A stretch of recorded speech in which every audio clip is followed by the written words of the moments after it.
friends, so this video is about the complete oxidation of glucose. In case of cell, energy is stored in the form of ATP. So how many ATP molecules are formed by the complete oxidation of one molecule of glucose? So we'll see. This is the glycolysis and this is your TCA cycle. So first of all, the glucose molecule having a 6 carbon compound, and here we use 1 ATP molecule, and for the conversion of glucose to glucose 6-phosphate, and 1 ATP molecule we use where fructose 6-phosphate to fructose 1,6-phosphate.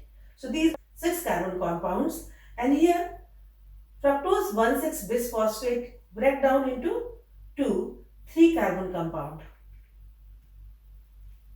And this dihydroxyacetone phosphate and glyceryl 3-phosphate. These can be interconvertible. So dihydroxyacetone phosphate is converted into glyceryl 3-phosphate. Glyceryl 3-phosphate is a 3 carbon compound, and 2 molecules of glyceryl 3-phosphates are formed from 1 molecule of glucose. And this glyceryl 3-phosphate is converted into 1,3-bisphosphoglycerate in presence of NAD. NAD is in the oxidized form, it is converted into NADH. And here bisphosphate, 1,3-bisphosphoglycerate to 3-phosphoglycerate, we get 1 ATP molecule because there are 2 molecules of glyceryl 3-phosphate. So we gain 2 ATP here. And similarly, phosphoenol phosphate is converted into pyruvate, we get ATP molecule. Since there are 2 phosphoenol pyruvate, so we will get 2 ATP molecule here.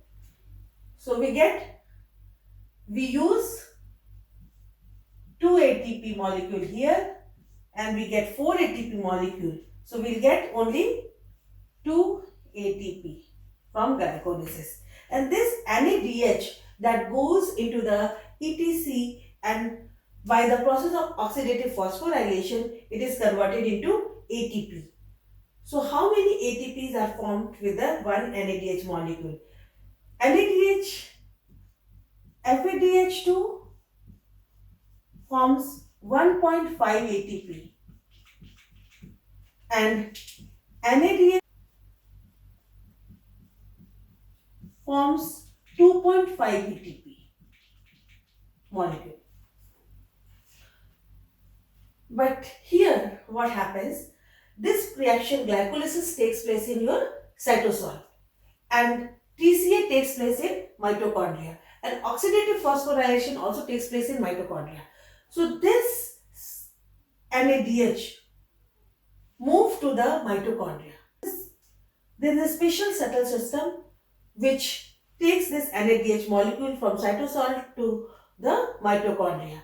So it depends upon to the shuttle system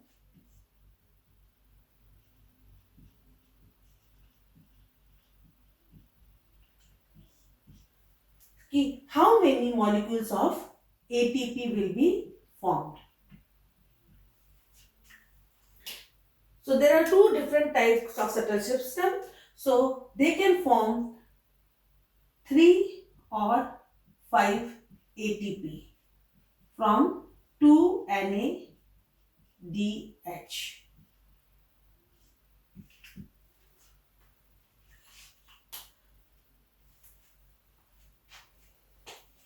Now this is your TCA cycle, and this is the pre-TCA. This is the conversion of pyruvate into acetyl-CoA to go into the TCA. So when pyruvate is formed in glycolysis, it's a 3 carbon compound, and it is converted into 2 carbon compound. So what we will get? We get 1 carbon dioxide here, but because since there are 2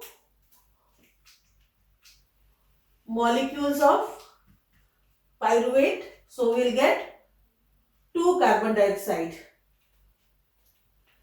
and acetyl-CoA with oxyl acetate forms citrate, and citrate forms isocitrate, and isocitrate forms alpha ketoglutarate. Here we get NADH molecule. Since there are two isocitrate molecules, so we'll get 2 NADH and 2 carbon dioxide. Similarly, from alpha ketoglutarate to succinyl CoA, we get 2 NADH and 2 carbon dioxide also here. And when succinate is converted into fumarate, we'll get 2 FADH2. And malate is converted into oxaloacetate, we get 2 NADH. So we'll calculate overall how many ATPs are formed during the complete oxidation of glucose. Because when the glucose molecule is converted into pyruvate, we get net 2 ATP and we plus 3 or 5 ATP will get from the oxidative phosphorylation in mitochondria. And when these NADH via the electron transport chain go into the mitochondria, they are also converted into ATP to provide you the energy. And total 6 carbon dioxide molecules are formed, and during this process the electrons are released, and these electrons are picked up by these NADH and FADH2, and these are passed to the final acceptor, that is oxygen. Oxygen with proton formed water. So we get 6 water molecule and 6 carbon dioxide molecule from the complete oxidation of glucose with how many number of ATPs? So this is the preparatory phase of glycolysis. You can see there are 2 ATP molecules are used here.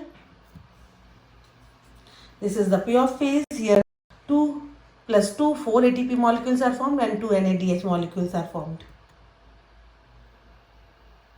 And this is the 1 ton cycle of TCA. So we get NADH, 3 NADH, 1 FADH2, and here we get 1 GTP which can be converted into ATP. So total we get 1, 2, 3 times 2. So we'll get 6 NADH here and 2 FADH and 2 ATP molecule here.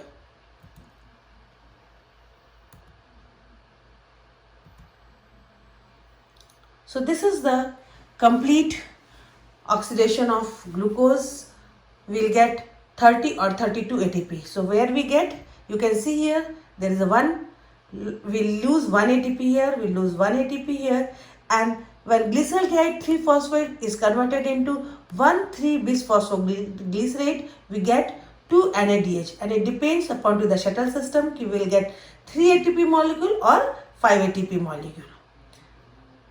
Phosphoenol pyruvate is converted into pyruvate, and then 1,3-bisphosphoglycerate is converted into 3-phosphoglycerate. We get 2 ATPs here. And when pyruvate is converted into acetyl-CoA, we get 2 NADH, which is giving you 5 ATP. Similarly, we get 5 ATP from NADH, and there is 2 ATP, and from 2 FADH2 we get 3, because 1.5 into 2 is 3, and then there is 5. So total we get 30 ATP from the one complete oxidation of glucose. So we can calculate the energy from 1 ATP, we get 32 into 30.5 kilojoule per mole is 81 ATP molecules will be 30.5 kilojoule per mole. So 32.5 is equal to 1976 kilojoule per mole. I hope you like my video. Please comment and subscribe. If you have any question or suggestions, you can mail me on trips11@gmail.com. My email address is on my front page. Thank you. Bye.